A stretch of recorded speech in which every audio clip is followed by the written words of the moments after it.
सातोद कोरपावली रस्ता येथे अवैध गौण खनिज वाहतूक करताना 2 ट्रॅक्टर पकडून त्यांच्या विरुद्ध यावल महसूल प्रशासनाच्या वतीने धडक कारवाई करण्यात आली आहे। यावलचे नायब तहसीलदार संतोष विनंते यांच्या मार्गदर्शनाखाली महसूल पथकाने धडक कारवाई केल्याने परिसरातील अवैध व्यावसायिक चांगलेच धास्तावल्याचे दिसून येत आहे।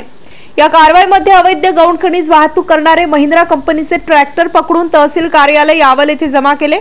यामध्ये पकडण्यात आलेले ट्रॅक्टर तालुक्यातील धानोरा येथील मनोहर सुधाकर पाटील व रवींद्र गजानन कोडी यांच्या मालकीचे असल्याचे समजते।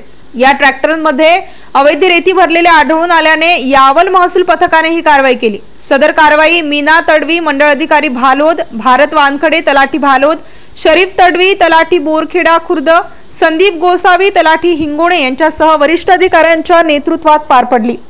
MCN न्यूज मराठी करिता फिरोज तडवी, यावल।